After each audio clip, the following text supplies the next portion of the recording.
পুরাতন মালদার মুচিয়া লক্ষ্মীপুর নিম্ন বুনিয়াদী বিদ্যালয়ের ৭৫তম বর্ষ উদযাপিত হল। বিদ্যালয়ের ছাত্রছাত্রীদের একটি প্রভাত ফেরির আয়োজন করা হয়। প্রভাত ফেরিটি মুচি এলাকায় পরিক্রমা করে। পরে বিদ্যালয়ের প্রাঙ্গণে বর্তমান ও প্রাক্তন ছাত্রছাত্রীদের নিয়ে সাংস্কৃতিক অনুষ্ঠানের আয়োজন করা হয়। অনুষ্ঠানের প্রধান অতিথি হিসেবে উপস্থিত ছিলেন মালদা চক্রের অবর বিদ্যালয় পরিদর্শক ভরত ঘোষ। এছাড়া উপস্থিত ছিলেন মালদা কলেজের প্রাক্তন অধ্যাপক ফণীভূষণ রায়, লক্ষ্মীপুর নিম্ন বুনিয়াদী বিদ্যালয়ের প্রধান শিক্ষক রতন শিকদার, হবিবপুর ব্লকের বিজ্ঞান মঞ্চের সম্পাদক রামচন্দ্র সরকার প্রমুখ। অবর বিদ্যালয় পরিদর্শক ভরত ঘোষ জানান,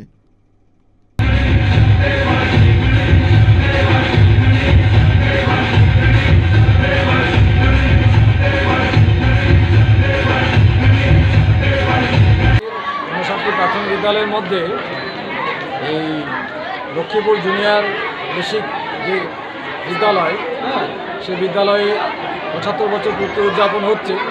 সকালে র্যালির মাধ্যমে শুরু হয়েছে এবং পরবর্তীতে আমরা প্রদীপ প্রজ্বলন করে উদ্বোধন করেছি।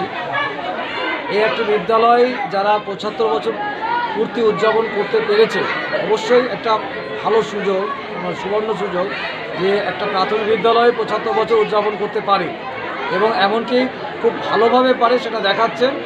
প্রাইভেট স্কুলের প্রোগ্রামগুলোতে দেখেছি যে খুব সুন্দর করে সাংস্কৃতিক অনুষ্ঠান করেন, কিন্তু এই বিদ্যালয় সরকারি কোনো সহযোগিতা না থাকাতেও গ্রামবাসীর এবং অভিভাবিকাদের সহযোগিতা এবং শিক্ষক শিক্ষিকাদের সহযোগিতা এবং প্রাক্তন ছাত্রছাত্রী তাদের সহযোগিতাতে 2 দিনব্যাপী প্ল্যাটিনাম জুবিলি উদযাপন করতে পেরেছে।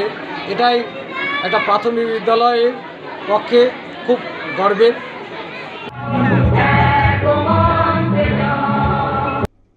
মালদা টুডে।